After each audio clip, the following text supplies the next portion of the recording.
The Art of Choosing by Sheena Iyengar is a deeply researched, intellectually rich, and emotionally resonant exploration of how we make choices, why we choose, how we choose, and how much choice is actually good for us.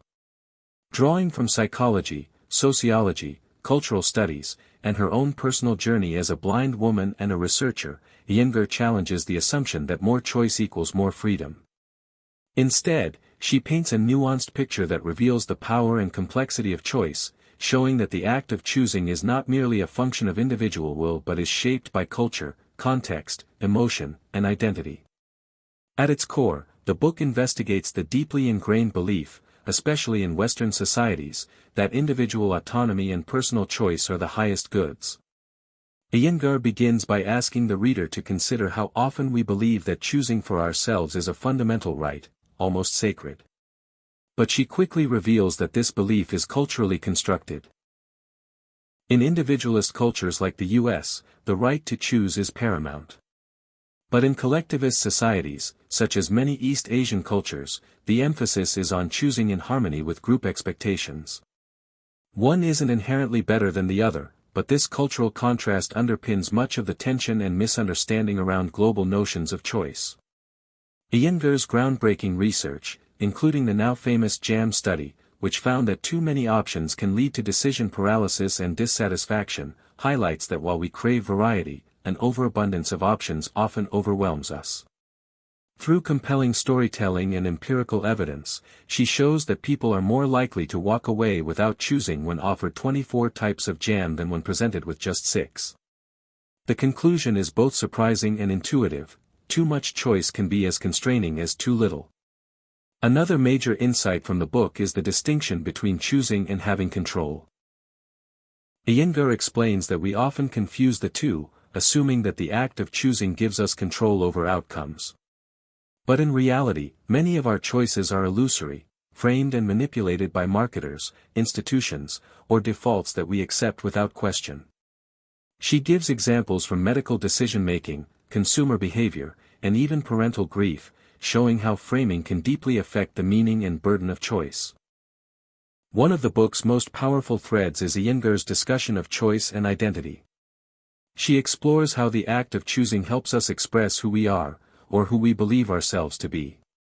For instance, people often make decisions not based on objective benefit but to project an identity, buying a hybrid car to feel environmentally conscious, or rejecting mainstream products to appear independent.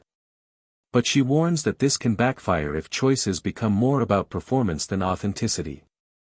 The complexity of this theme is deepened through her own experience as a blind woman who had to redefine independence and freedom in ways most people never consider. The book doesn't romanticize the concept of choosing. It faces the darker aspects head-on. Iyengar devotes significant attention to the psychological toll of choice, especially when outcomes are irreversible or morally weighty. She discusses studies on parents who had to decide whether to take their newborns off life support. When the parents chose themselves, they experienced greater long-term guilt than those who had the choice made by doctors. This chilling example doesn't argue against agency, it simply highlights the emotional complexity that accompanies choice in high-stakes situations. Iyengar also examines how we sometimes choose not to choose. Avoidance, deferral, and surrender are all ways we deal with difficult decisions. She treats these not as failures, but as legitimate strategies when we are overwhelmed or emotionally depleted. In doing so, she humanizes our less rational behaviors and reframes them as adaptive responses to complexity. Her research shows that making fewer choices doesn't necessarily mean giving up freedom. Sometimes, it can be a step toward greater peace and satisfaction. An especially compelling section explores how institutions design choices. Iyengar critiques how banks, hospitals, schools, and government structure options, often in ways that subtly steer our decisions.